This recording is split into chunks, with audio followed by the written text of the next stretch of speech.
మాజీ మంత్రి రోజా టైం అస్సలు బాగున్నట్లు అనిపించడం లేదు. సొంత పార్టీలు బయట ఆమెకు గడ్డు పరిస్థితులే ఎదురవుతున్నాయి. వైసీపీ సర్కార్లో మంత్రిగా చేసిన రోజా గతంలో చంద్రబాబు, లోకేష్ టార్గెట్ గా ఓ రేంజ్ లో రెచ్చిపోయారు. గత ప్రభుత్వంలో పర్యాటక శాఖ మంత్రిగా పనిచేసిన రోజా ఆడుదామాంధ్ర పేరుతో రాష్ట్ర వ్యాప్తంగా ఆటల పోటీలు నిర్వహించారు.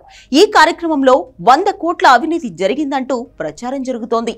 అయితే ఆడుదాం ఆంధ్రలో జరిగిన అక్రమాలను గుర్తించేందుకు ప్రస్తుత క్రీడల శాఖ మంత్రి రాంప్రసాద్ రెడ్డి ఓ కమిటీని ఏర్పాటు చేశారు. కమిటీ ఇచ్చే నివేదిక ప్రకారం దోషులను గుర్తించి వాటిని రికవరీ చేయడంతో పాటు అక్రమాలకు పాల్పడిన వారిని అరెస్ట్ చేస్తామని ఆయన అంటున్నారు. రోజా చేసిన 100 కోట్ల రూపాయల అవినీతిని తాము నిరూపిస్తామని రాంప్రసాద్ రెడ్డి ధీమాగా చెప్తున్నారు. దీంతో ఏం జరగబోతుంది? ఈ స్కామ్ లో నిజంగా రోజా హస్తం ఉందా? ఆమె అరెస్ట్ తప్పదా అనే చర్చ జరుగుతోంది. రోజాతో పాటు గత ప్రభుత్వంలో శాప్ చైర్మన్ గా పనిచేసిన బైరెడ్డి సిద్ధార్థరెడ్డి మీద కూడా ఆరోపణలు వెలువెత్తుతున్నాయి. దీంతో చంద్రబాబు సర్కార్ నియమించిన కమిటీ ఎలాంటి విషయాలను వెలుగు తీయబోతుంది?